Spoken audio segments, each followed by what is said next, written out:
العالمين والصلاة والسلام على نبينا محمد وعلى آله وصحبه ومن تبعهم بإحسان إلى يوم الدين. derɗiraɓe en bolwanan ha darsere meɗen ndeɗo ko laati hawtango Allah kadi ngam hawtango Allah ɗum geddal mapindiwal nder gedde ɓurduɗe mawnugo ɗe jawmirawo yafatako ɗe yafangal ɗum geddal mapindiwal ɓurdal ngal mawnugo kangal wonte geddal gotal ngal jawmirawo yafatako ɗum sina to jawmigal tuubi. Amma fannu kanko man ɗo to o mayidi be geddal man kanjum laati hawtango Allah, kadi kanko man ɗo geddal man ɗo ngal waɗanmo o duumo ha yiite. Allahumma silto o fondama kanko man ɗo o tuubi ha hawtango Allah man ɗo yeeso maygo maako. To kadi ko waɗi bolwanten hawtango Allah ngam banno hani ɓi adamajo o anda ko laati boɗɗum, o anda no o rewrata Allah tan ta o hawtana ɗum kugal bongal kanjum man ɗo ɗaɓɓita ɗum dow ɓi adamajo. Kanko man ɗo o ɗaɓɓita o anda no o rewrata Allah tan ta o hawtana Allah. To kadi ɗo man ɗo ɗum laawol ngol o heɓrata be muɗum hayru. To kadi ɗo woni dow ɓi adamajo kadi bo ban o ɗaɓɓitirta andugo boɗɗum ngam o heɓa enɗam jawmirawo be kuuɗe mako boɗɗe man ɗo woni dow mako o ɗaɓɓita o anda ko laati kalluɗum kanjum bo ngam o dayito ɗum, ngam o wanya ɗum, o hisa be majum yangada jawmirawo subhanahu wa ta'ala. Kadi goto nder sahabu en annabijo sallallahu alayhi wa sallama o wi'ata Huzaifa radiyallahu anhu o wi'ata kanko man ɗo yimɓe fu sahabu en fu ɓe laatake ɓe ɗon ƴama annabijo sallallahu alayhi wa sallama ko laati khayru, annabijo jaaboɓe. To kadi min ɗo mi lattake mi ɗon ƴama annabijo ko laati kalluɗum ha ngam ha mi hisa kalluɗum man ngam hulgo min man ɗo ta mi ukko nder kalluɗum man.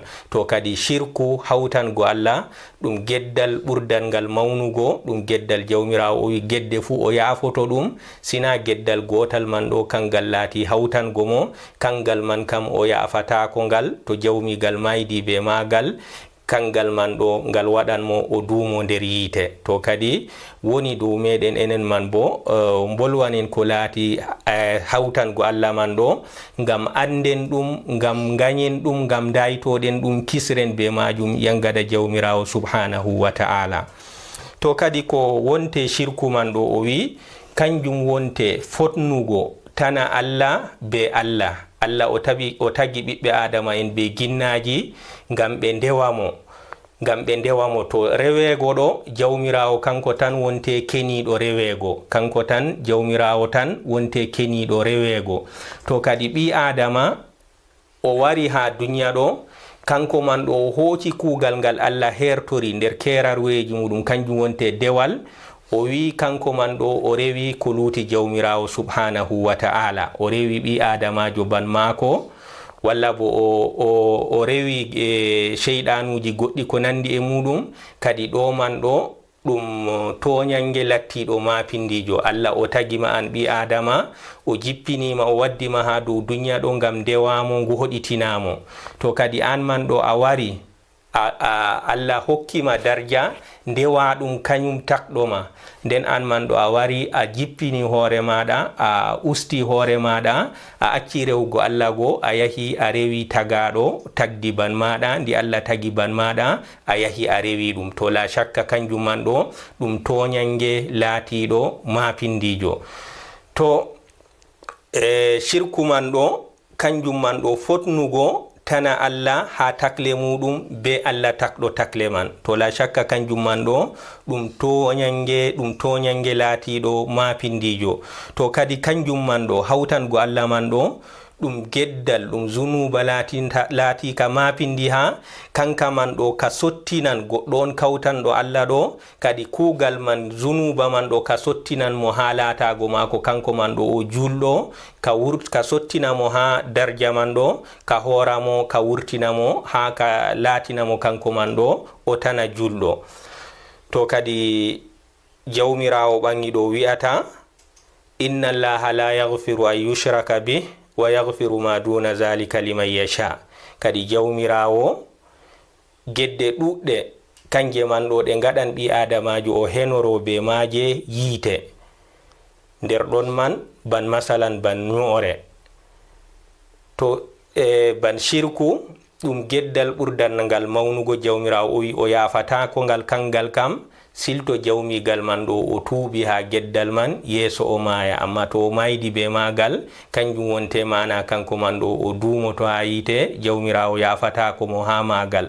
to ɗon gedde goɗɗe kanje bo ɗe gaɗan ɓi adamajo henoro yiite be maje, gedde mawɗe ɗe gaɗan ɓi adama henoro yiite be maje. to o huwiɗe kanko man ɗo o laatoto o henake nastugo yiite. nder ɗon man ɗo kocen misalu mbi'en ban ñoore.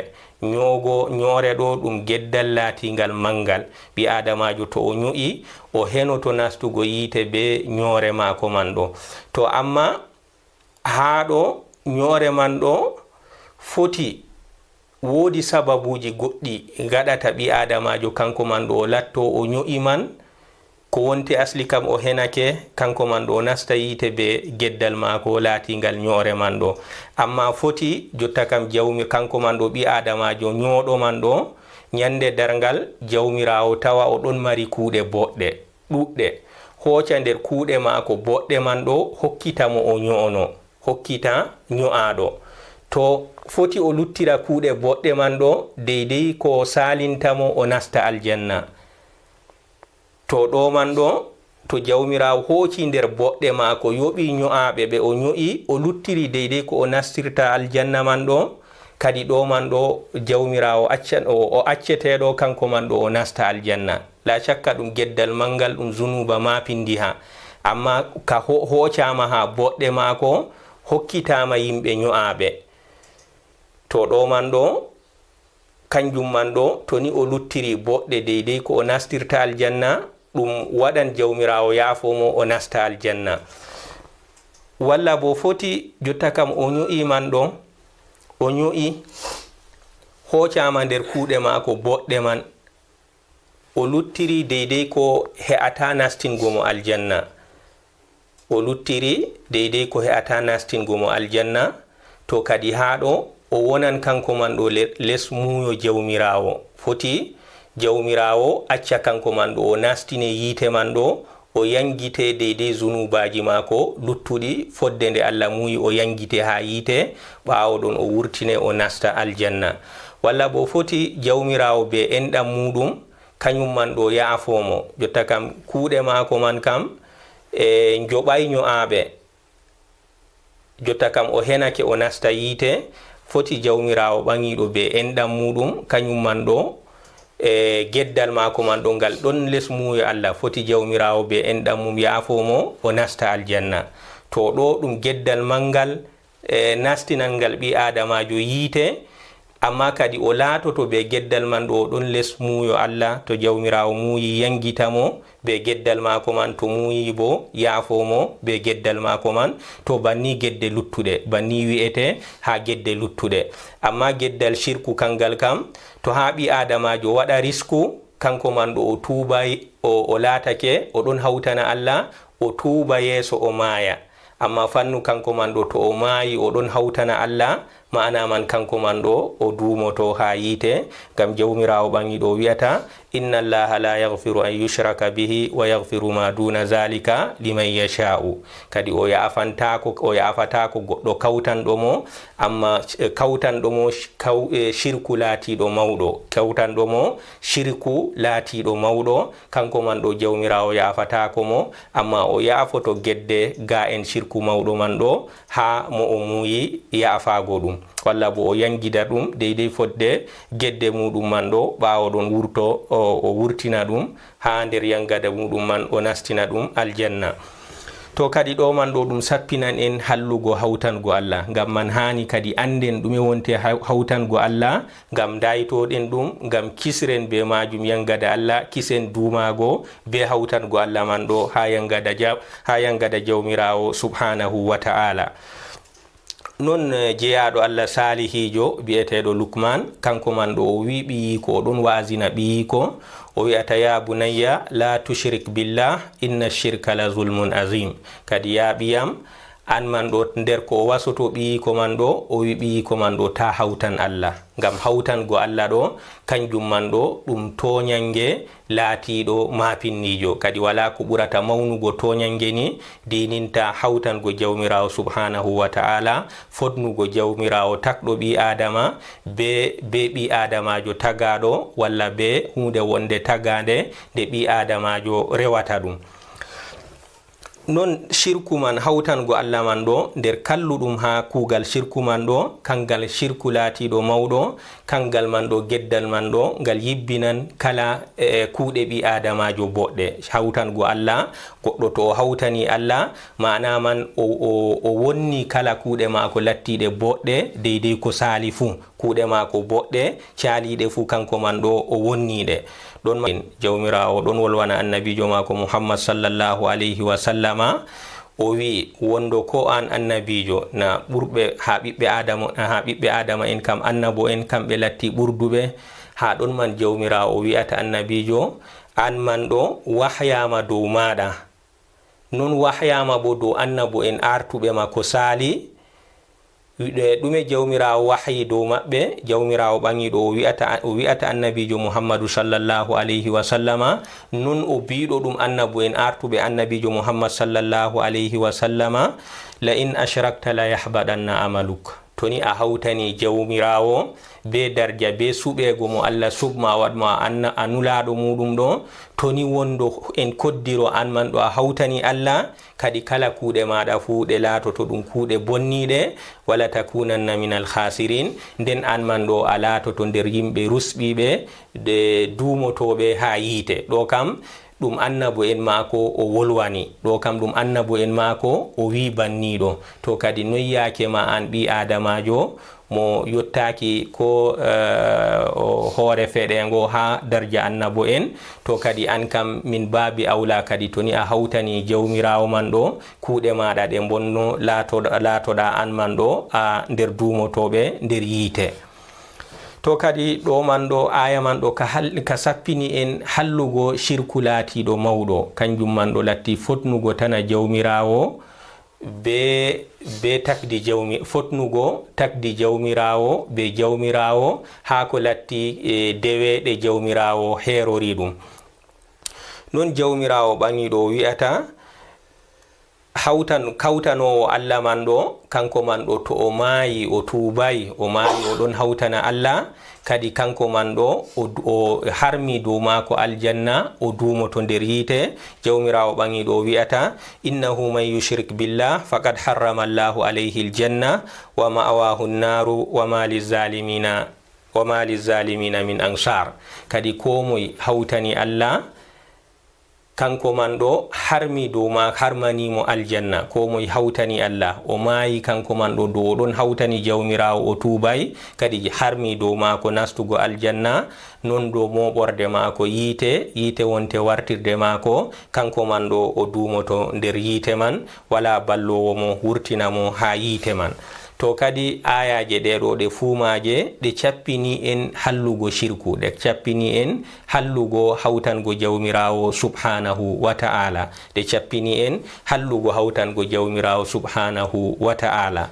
to kadi hawtango Allah man ɗo ɗon mari geɓe ɗiɗi, ɗum ɗon mari geɓe ɗiɗi. hawtango Allah ha rububiyya maako, hawtango Allah ha taggo maako be ha laaminkaku maako, be ha dawrango maako laatano. masalan goɗɗo o aaƴa kanko ɗo o dawridan be Allah ha dawrango laatano, o dawridan be Allah ha dawrango laatano. to kadi la shakka kanjum man ɗo ɗum wonan nder shirku lattiɗo mapindijo mo mbiɗen ɓi adamajo man ɗo, kanko man ɗo to o maayi dow yakere ndeɗo man o tuubay, kadi kanko man ɗo o wonan nder yimɓe ɓe duumotoɓe nder yiite. to kadi hawtango jawmirawo ha rububiyya muɗum, henago jawmirawo wala goɗɗo tagowo ko luuti jawmirawo, wala goɗɗo diskowo walla kaɗowo risku man ko luuti jawmirawo subhanahu wa ta'ala, wala kiniɗo ɗum ko luuti jawmirawo subhanahu wa ta'ala. jawmirawo ɓaŋiɗo wi'ata hal min khaliqin gayrullahi yarzuqukum min as-samai wal ardi la ilaha illa huwa fa anna tufakun.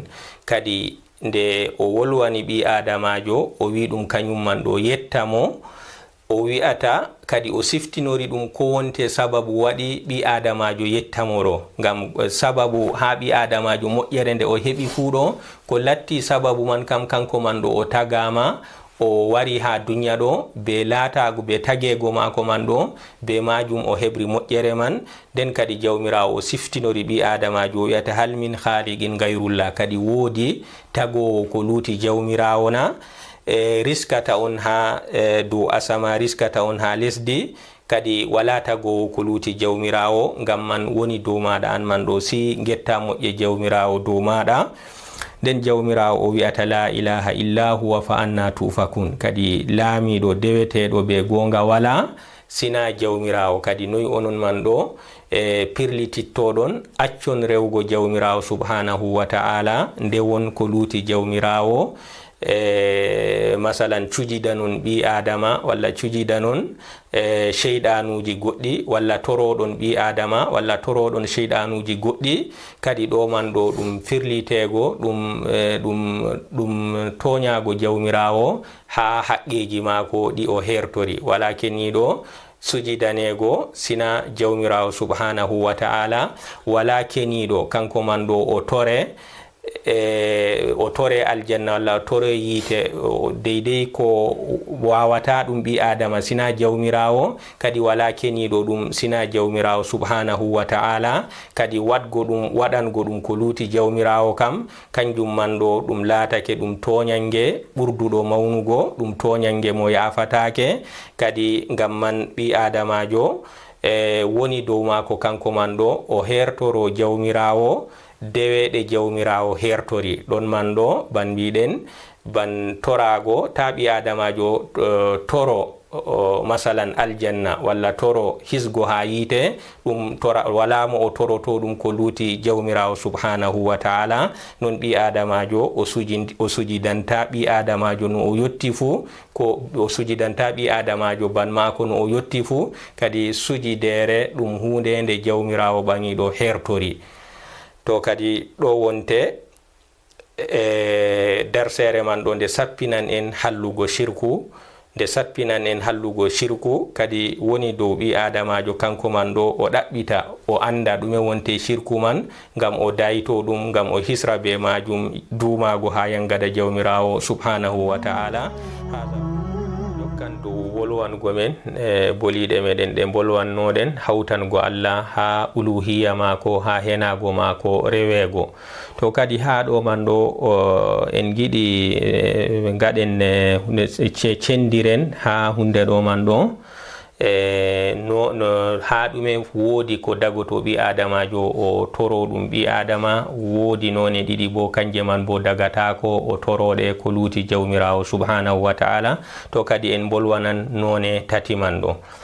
o wi'ata kanjum man ɗo torago ɓi adama walla yiditorago ɗum yiditorago ɓi adama kanjum man ɗo ɗum ɗon sendito geɓe tati. yeɓre arande man ɗo o wi'ata du'a makhluk, ɓi adamajo o toroto tagaɗo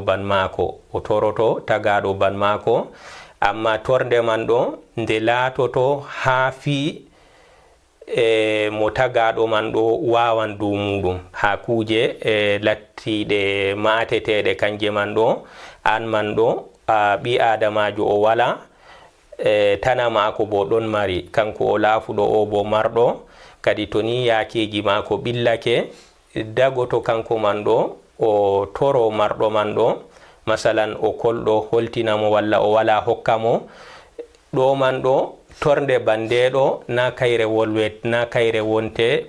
wonte bolwanten mbi'an o woni kanjum man ɗo ɗum latatako nder torde nde mbi'eten kanjum man ɗo ɗum hawtango jawmirawo subhanahu wa ta'ala. ɓi adamajo kanko o laafuɗo ɓi adamajo ban mako bo jawmirawo hokki ɗum jogiiɗo kañum bo kanko man ɗo o ƴami ɗum ha nder ko Allah hokki ɗum hokkimo na torde nde ɗo bolwanten bal kayre kam to ni ɓi adamajo o ɗo ñama ha mare kanjum man ɗo ɗum latoto ɗum hunde daginde ko laati soyde wadgo ɗum ɓuran bo amma to o waɗi ɗum bo kanko man ɗo ɗum latoto ɗum hunde daginde to torde nde ɗo man kam ɓi adamajo o toro ɓi adamajo ban mako ha ko ɓi adama man wawata waɗango mo kadi kanjum man ɗo gacce ngala ha majum.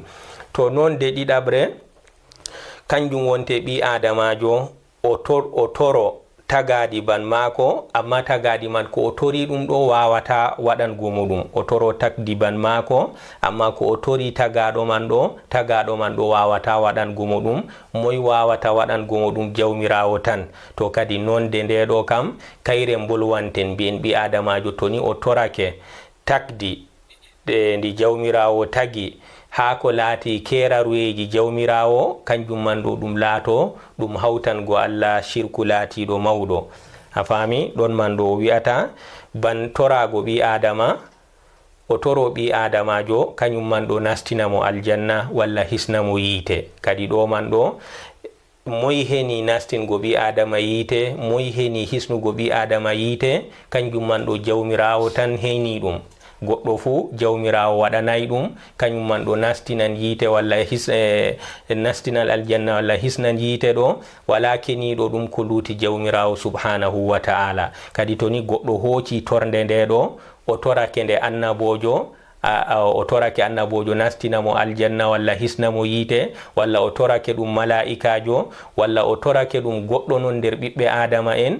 la shakka kanko man ɗo mbi'en ha ɗo kanko man ɗo o hawtani jawmirawo shirku laatiɗo mapindijo kanko man ɗo to o maayi dow yaake mako o tubay kanko man ɗo o laatoto be kuugal mako man ɗo o dumroto be magal ha yiite. to kadi nonde nde ɗo kayre man ɗo ɗum nonde lattinde hallunde ɗum nonde laatinde nde dagatako ɗum nonde wurtinande ɓi adamajo ha dina islam hora ɗum ha dina keferaku. nonde tataɓre kanjum wonte torago ɓi adamajo ɓi adamajo o toro ɓi adamajo ban mako ɓi adamajo man o wawanta waɗango mo ko o torimo ha muɗum man ɗo kanjum o wi'ata da'awa aw istighatha bi makhluqin la yujibu bil wasa'il al hissiya al ma'luma. ɓi adamajo billa tawamo kanko man ɗo o yidi toro be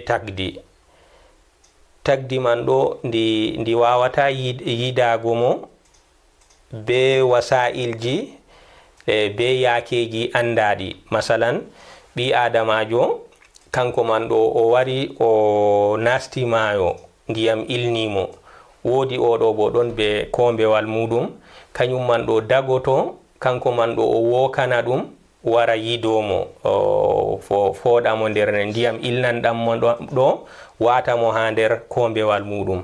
to ɗo ɗum nonde jotta kam o torake ɓi adamajo hunde man ɗo ɓi adamajo mo o tori man ɗo wawan wallititgo mo ha mare. aɗon mari kombewal ma oɗo bo yolake a wawan fodgo mo nastinamo nder kombewal maɗa man ɗo o hisa yolago nder ndiyam man.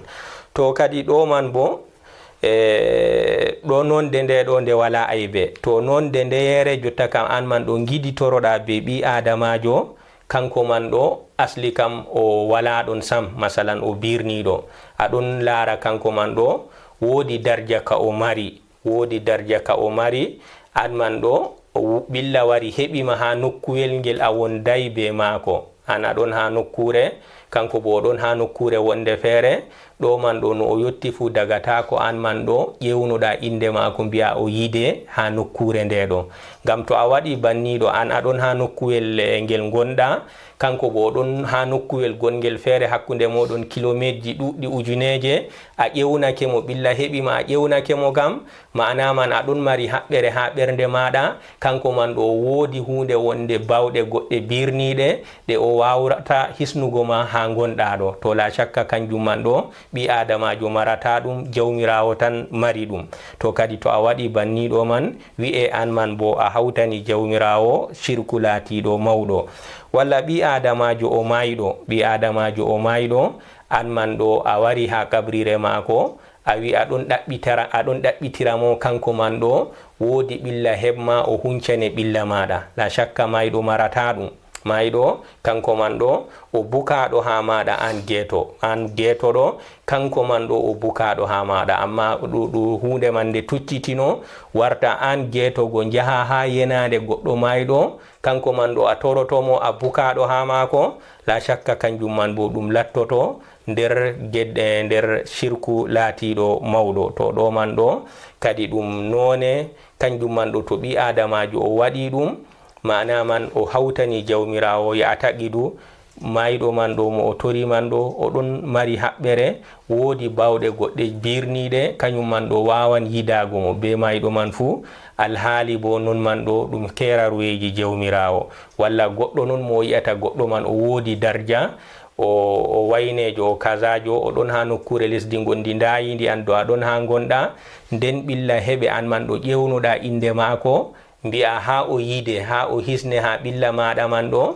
La shakka kanjum man bo woodi haɓɓere ha ɓernde maɗa kanko man ɗo oɗon mari bawɗe goɗɗe birniɗe o wawan hisnugo ma ha gonɗa man ɗo. To kadi kanjum man bo ɗum keraruyeji ɗi jawmirawo subhanahu wa ta'ala hertori, kañum tan torete ha deydey yakeji ɗiɗo. To kadi ha ɗo o wi'ata yiditorago be mayɓe, ɓi adamajo mayiɗo kanko man ɗo o bukaɗo ha ɓi adamajo geeto, o bukaɗo ha ɓi adamajo geeto, kañum man ɗo toranomo yafuye ha jawmirawo subhanahu wa ta'ala. Kanko kam o mayi, kugal mako ta'i timmi, amma o woodi ha maɗa an ɓi adamajo geeto luttuɗo ha duniya ɗo, an man ɗo toranoɗamo yafuye ha jawmirawo subhanahu wa ta'ala. Fotan an man ɗo a yaha gilliɗa nokkure nde genale man ɗo, a toranto mayɓe wonɓe ha ɗon man ɗo, wona an geetogo kamɓe mayɓe wonɓe ha genale maɓɓe ɗo ɓe bukaɓe ha ma toranoɗaɓe yafuye.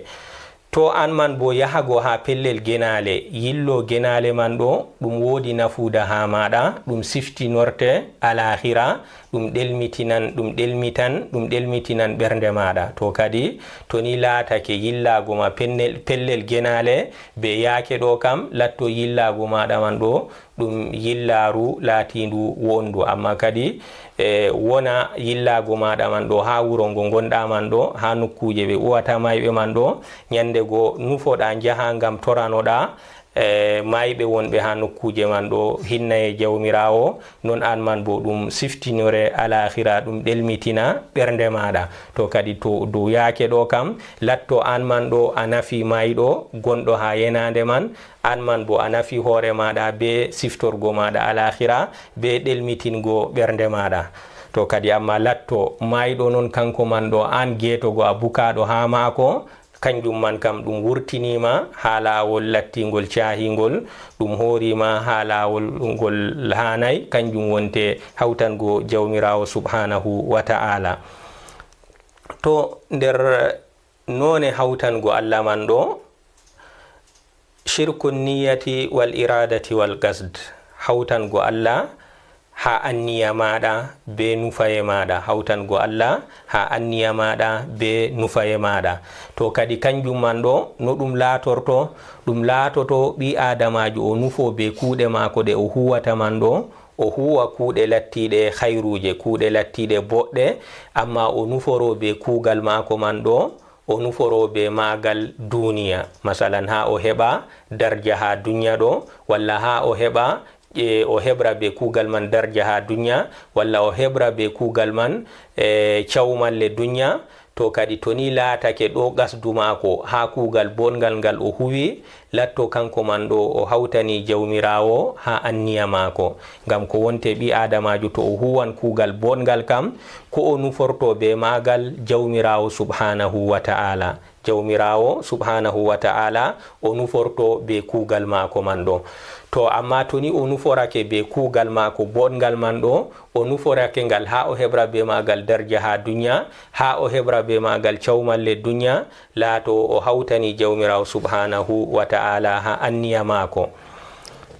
jawmirawo ɓangiɗo wi'ata man kana yuridu lhayata dunya wa zinataha nuwaffi ilayhim a'malahum. kadi ko moye latti kanko man ɗo yiɗi be kugal maako bongal lattingal ɗum dewal ngal o huwi ɗum man ɗo o ɗaɓɓitiri be magal jaageedi duniya ɗo. kadi jawmirawo min kebbinanamo kugal maako, min dokkamo deydey ko ɗaɓɓiti duniya ndu o ɗaɓɓitiri be kugal lattingal kangal man ɗo ɗum dewal Allah tan o nufroto be magal, nden o nufri be magal ha o heɓra be magal jaageedi duniya. jawmirawo min kebbinanamo kuuɗe maako man ɗo ha duniya ɗo. waffi ilayhim a'malahum fiha wa hum fiha la yubkhasun. kamɓe man ɗo ha duniya ɗo kugal mako man ɗo o ustantake ngal, o heɓan deydey ko windanamo ha lawhil mahfuzi, deydey ko jawmirawo windannomo nda ko o heɓata nda ko o heɓata nda ko heɓatamo man ɗo, kanjum man ɗo kugal man ɗo jawmirawo hebbinananmo ngal, wala ko ustantamo ha magal ko ɗumejum. nden kadi jawmirawo ɓangiɗo wi'ata ulaika allazina laysa lahum fil akhirati illa an-nar. kadi waaɓe banniɗo nuforiɓe be kugal muɗum ngal alahira, ngal dewal ɓe nufori be magal duniya ɗo. kadi min kebbinanan ɓe, min dokkan ɓe duniya man banno ɓe giɗi man, amma ɓe gaɗa geɗal ha alahira, kamɓe man ɗo ɓe yiite wonte wartirde maɓɓe. jawmirawo ɓangiɗo wi'ata ulaika laysa lahum fil akhirati illa an-nar, wala ko ɓe mari ha alahira sina yiite. wa habida ma sana'u fiha wa baɗilun ma kanu ya'malun. kadi kuuɗe maɓɓe ko lattino ɗum dewe ɗe ɓe kuwi ɗum ha duniya, ɓe nufori be maje cawmalle duniya walla darja ha duniya, kadi min dokka ɓe ɗum, min kebbinana ɓe ɗum ha duniya ɗo, amma kadi kuuɗe man ɗe lattoɗe bonniɗe kanje man ɗo jawmirawo jaɓataɗe, ngam o nuforake be muɗum be kuuɗe mako man ɗo tana jawmirawo kam jaynitiɗo ha kugal mako man, wala haaje magal kugal man ngal laato ngal bonningal o heɓrata ngal alahira. to kadi ɗo man ɗo ɗum sappinan en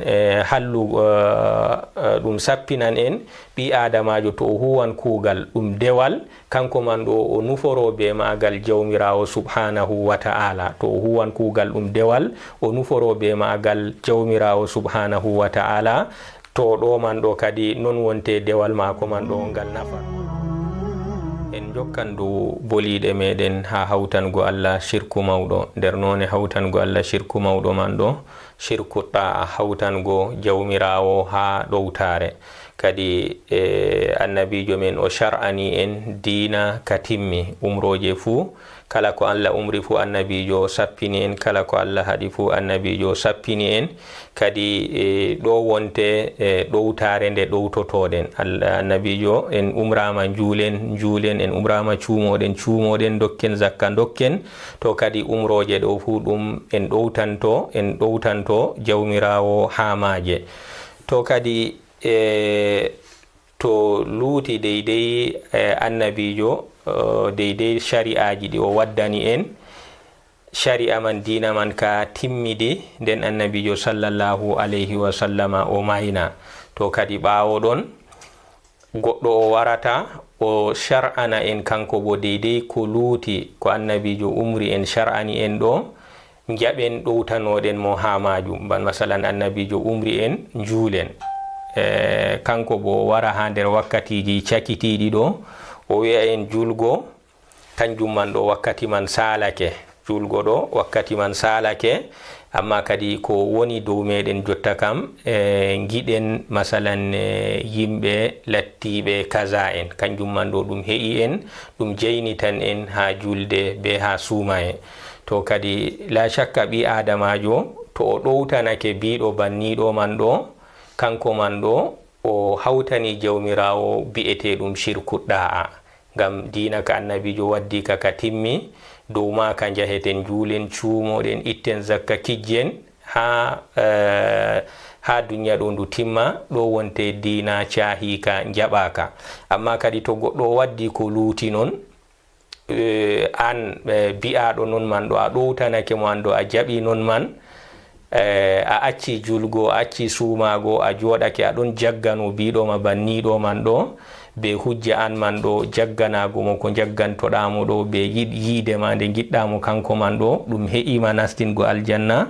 La shakka ha ɗo man ɗo mbi'en an man ɗo a hawtani jawmirawo ha shirku lattiɗo bi'eteɗo shirku ɗa'a, hawtango Allah ha henago mako ɗowtanego. To kadi ɗum laatake banniɗo man bo ɗum ɗon no ha dinaji caaliɗi, ha dina yahuda be nasara.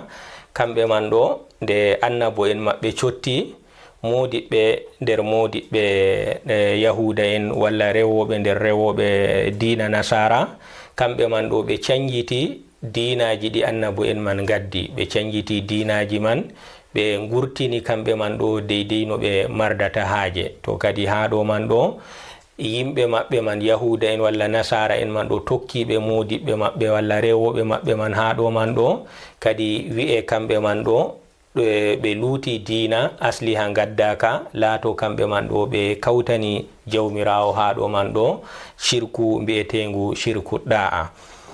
Ban jawmirawo ɓangi ɗo wi'ata ittakhadhu ahbarahum wa ruhbanahum arbaban min dunillah wal masiha ibn maryam wama umiru illa liya'budu ilahan wahidan la ilaha illa huwa subhanahu amma yushrikun. Kadi haɗo jawmirawo oɗon wolwana lencitittoɓe ha dina yahuda be lencitittoɓe ha dina nasara.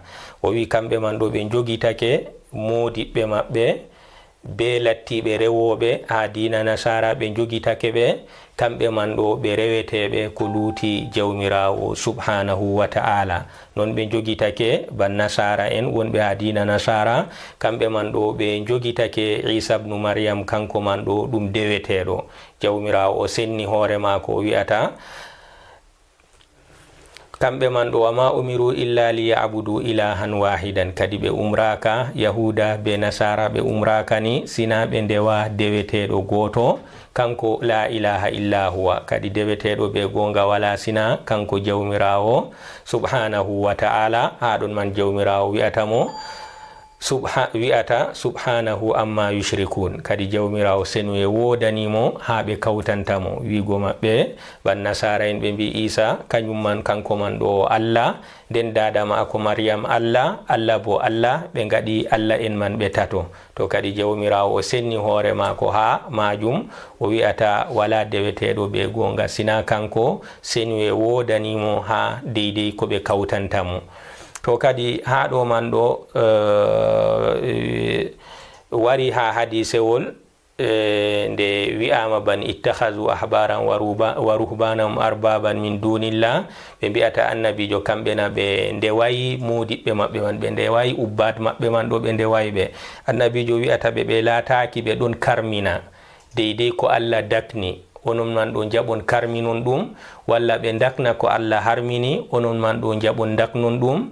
To ɓe mbi'ata non fi woni, to annabijo wi ɗo wonte rewgo ɓe. Goɗɗo on o wari kanko man ɗo o dakni ko Allah harmini, an man ɗo a ɗowtanake mo ɗum, a ɗowtanake mo ha majum, a dakni ko Allah harmiri an bo, walla bo o harmini ko Allah dakni, kadi an ɗo a ɗowtanake mo ha majum. ɗo wonte a hawtani jawmirawo shirkuɗɗa, a hawtani jawmirawo shirkuɗɗa, kadi laato kugal maɗa man ɗo ngal jaɓatake. To non de wonde bo wi'etende kayre bo nder none hawtango jawmirawo shirkul mahabba, hawtango jawmirawo ha yidgo ɗum. Shirkul mahabba, hawtango jawmirawo ha yidgo ɗum.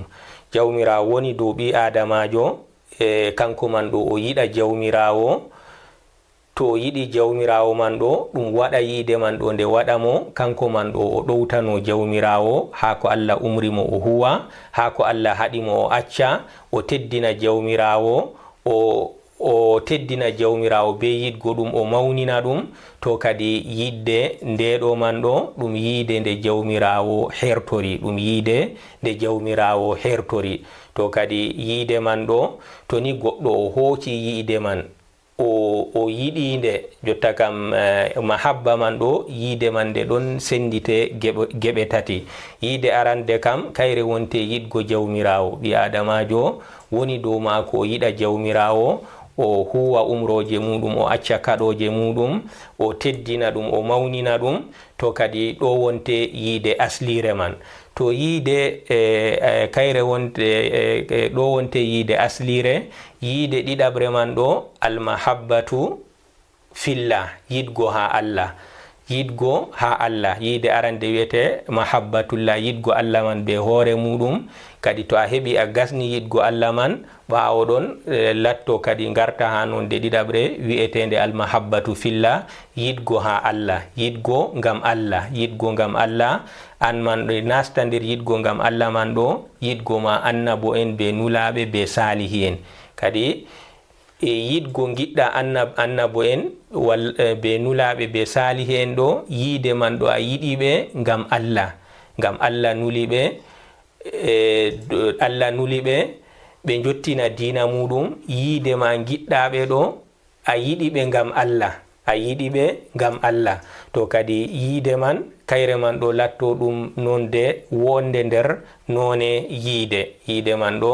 kadi nder ɗon man to a yiɗi annabo en man ɗo, nulaɓe man a yiɗiɓe, an man ɗo ɗowtanoɗaɓe ha ko ɓe umrima, ha ko ɓe umri acca ko ɓe kaɗi, ta ndewra jawmirawo bo sina be ko ɓe shar'an ma. to kadi ɗo man ɗo ɗum yiide laatinde wonde nde ɗaɓɓitande ɓi adamajo, o yiɗa nulaɓe Allah, o yiɗa yimɓe salihi en, o yiɗa kala goɗɗo laatiɗo hayrujo fuu, o yiɗa ɓe kamɓe man ɗo yiide nde diina.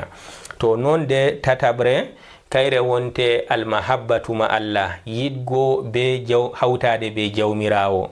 jotta kam mo giɗɗa man ɗo a yiɗi mo, mbi'a a yiɗi Allah, mo giɗɗa bo a yiɗi ɗum. masalan ɗo man ɗo kanjum laati yiide nde heferɓe, yiide nde heferɓe kamɓe man ɗo ɓe mbi ɓe giɗi Allah, ɓe mbi bo ɓe giɗi labbi maɓɓe. to jotta kam Allah ɓe ɗon giɗi ɗum, labbi maɓɓe bo ɓe giɗi ɗum. to labbi maɓɓe yiide nde ɓe giɗi ɗum ɗo ɓe ɗowtantoɗi, kadi kanji man yiide man ɗo latti ɓe laatake kamɓe man ɗo ɓe giɗi labbi man ɗo be jawmirawo subhanahu wa ta'ala. kadi latto ɗo man kam ɗum nasti nder hawtango Allah ha yiide. dagatako lattoɗa an man ɗo deweteɗo ma oɗo, fotan ɗum laati ɗum ɓi adamajo, lattoɗa a yiɗi mo yiide maako kanko man ɗo o umrete o haɗete ban jawmirawo umrete haɗete. non man ɗo to laatake banniɗo an ɗo goɗɗo mo giɗɗa man ɗo ni o yotti ha maɗa, Allah umran haɗan, lismitoɗa kanko bo o waran o umran o haɗan ɗowanoɗamo ha majum. kadi lattoɗo man ɗo a hawtani jawmirawo bi'eteɗum shirkul mahabba. kadi ɗo man bo ɗum ɗon nder none hawtango jawmirawo bi'eteɗo shirku laatiɗo mawɗo. jawmirawo ɓangiɗo wi'ata wa minan nasi man yattakhidhu min dunillahi andadan yuhibbunahum ka hubbillahi wallazina amanu ashaddu hubban lillah. kadi ɗon nder yimɓe ɓen jogitittoɓe ga en jawmirawo niddi en, ɓe jogito ga en jawmirawo niddi en, yimɓe fotanɓe be jawmirawo. yiide nde jawmirawo hertino umranɓe haɗanɓe ɓe lismito ɓe giɗa ɗum ɓe teddina ɗum goo, niddi en ɓe gaɗani jawmirawo ɓe mbi fotan be jawmirawo ɗo, kamɓe bo fotan ɗum labbi maɓɓe man ban heferɓe Qurayshinko en, walla bo ban ha zamanuji meɗen ɗo aƴanɓe non man ɗo. ɓi adama non a yiɗan mo ɗowtanoɗamo o umre o haɗe, an kam a wala umrore, a wala haade deydey ko diina islam waddi ɗo kam ɗi kam fu a walda be maji. amma an kam jotta kam ko gonduɗa deydey goɗɗo mo gi'ata ɗowtaniɗa ɗo ko umruma ɗum boɗɗum ɗum kalluɗum fu kanjum wonte umrore nde kuwata. to kadi la shakka ɗo man ɗo an ɗo latto a nasti ha nder nonde nde ɗo, a nasti nder shirkul mahabba, hawtango jawmirawo ha yiɗgo ɗum. to kadi jawmirawo risku en yidgo ɗum, jawmirawo risku en yidgo ngam muɗum, jawmirawo ren en sennu ɓerɗe meɗen ha yidgo hawtade be jawmirawo subhanahu wa ta'ala. Hadha wa sallallahu wa sallam ala nabiyina Muhammadin wa ala alihi wa sahbihi wa man tabi'ahum bi ihsanin ila yawmiddin.